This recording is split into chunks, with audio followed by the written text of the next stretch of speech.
Group chụp điện xua lục group này group từng học này là group thằng phía sau đấy mà cái này khi miền miền muối để tông chụp muối nâng unit 7 lesson A you are của bạn như là you đấy you're extremely curious mà curious chẳng những miền you em có những anh ở đây này curious đấy chẳng curious nó miền này tham mình đối đại trong đăng trong trẻ trong lư rương rai rương không rương mà curious đấy chẳng này anh bật chia mình đâu trong đăng trong lư mền tèn nhưng xong từ xa dần tới liền chẳng chẳng cái time extremely một curious đấy ta chẳng ngay cứ chia đùm nón cho thay chó thì dừng miền vocabulary trong unit số bé lesson ấy cứ personality traits và chẳng cứ smart nó bộ lực lẹ cả nặng đi môi bọn mình nuôi dương từ từ chứng nhưng đừng dẹp ấy mình nuôi dương để pre bạn còn cái cứ miền là tại trở lập được một sông tại không kia tiền nè đôi kia tiền bà trở đất này là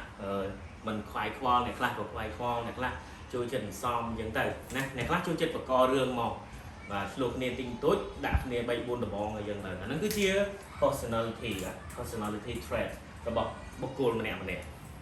tập chẳng nhưng nhung miên tiện chùm nuôn pram tay dương đừng đập chùm nuôi ca là bao nhiêu nên đập strap được nên tay được đó nó cứ lực phần tay dương đập pronoun kế để tôi đừng pram tiện để kiếm lực mong người okay let's go 7 personalities lesson A. You're extremely curious. Page 64. Exercise 1. Vocabulary. Personality traits. 1. Adventurous. H.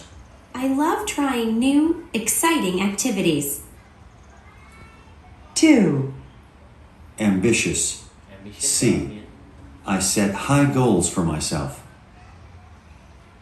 3. Careful. E. Careful. I do things slowly and with attention to detail. 4. Curious. A. Curious. I'm interested in learning about people and things around me. 5. Easygoing. G. I am relaxed and I don't worry about little things. 6. Optimistic. D. I look on the bright side of things. 7. Outgoing. Outgoing. B. I'm friendly and I like people. 8. Stubborn. Stubborn. F. I don't like to change my mind. I don't like to change my mind.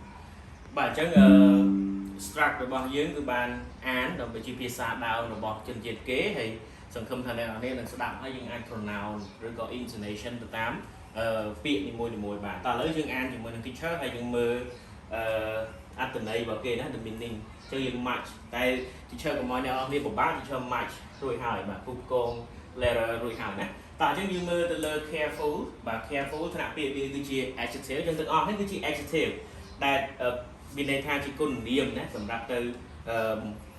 គេហៅថាបង្ហាញលក្ខណៈទៅឲ្យបុគ្គលម្នាក់ៗណាបាទអញ្ចឹង careful តាក់ពីវាជា adjective មានន័យថាមនុស្សបែបប្រុងប្រយ័ត្នប្រយែងបាទ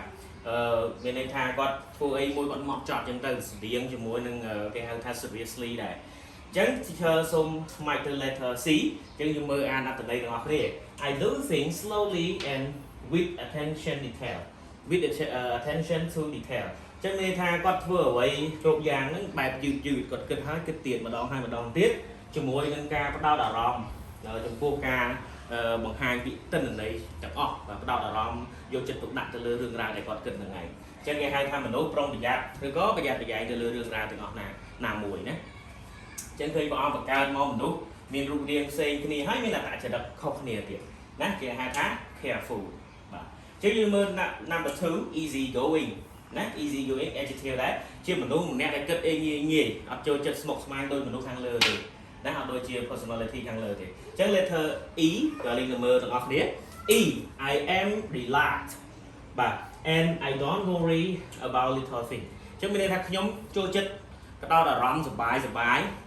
ចូលចិត្តលំហែកាយបោះតង់សាក់ថ្មជីវិតអញ្ចឹងទៅក៏អត់ចូលចិត្តបារម្ភពីរឿងរ៉ាវមួយចំនួនទូចទេណា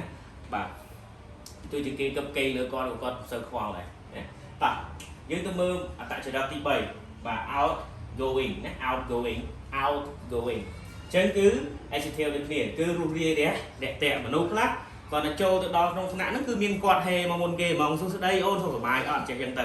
យល់អត់អាហ្នឹងគឺជាមនុស្សម្នាក់ដែលព្រះអង្គបង្កើតមកគឺសម្រាប់ឲ្យគាត់រាក់ទាក់ហ្មងចៅរៅគ្នាទៅហ្មងអ្នកខ្លះមុខឲ្យក្រោយមើលរយទុំក៏មកដែរណាអញ្ចឹង outgoing នេះគឺស្មើនឹង letter B យើងទៅមើល B ទាំងអស់គ្នា I am friendly តែគេខ្ញុំជាមនុស្សម្នាក់ដែលរុះរាយរាក់ទាក់ណាស់ and I like people ខ្ញុំចូលចិត្តមនុស្សណាមនុស្សណាក៏ដោយខ្មៅសទៀបខ្ពស់សក់រួញសក់កញ្ញាអីគាត់ចូលចិត្តទាំងអស់គាត់ទៅនិយាយគាត់ sharing about something ណាតោះឥឡូវយើងទៅមើល number 4 stubborn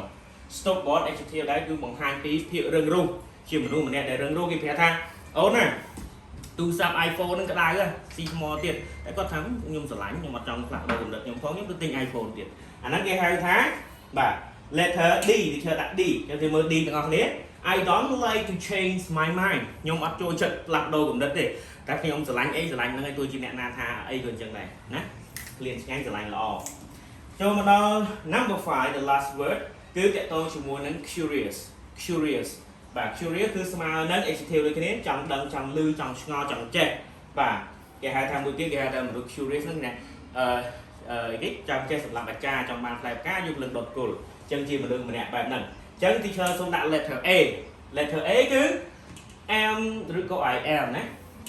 am interested in learning about people and things around me អញ្ចឹងខ្ញុំមានចំណាប់អារម្មណ៍នៅក្នុងការសិក្សាស្រាវជ្រាវទៅនៅក្នុងការរៀនអំពីមនុស្សឬក៏រឿងរ៉ាវមួយចំនួននៅជុំវិញខ្ញុំរៀនបានទាំងអស់អ្នកណាចរិតមិនអ្នកណាធ្វើអី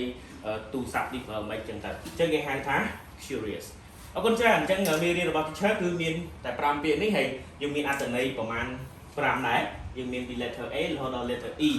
អញ្ចឹងសង្ឃឹមថាអ្នកនរគ្នាអាចប្រើគេហៅថា personality trait នេះ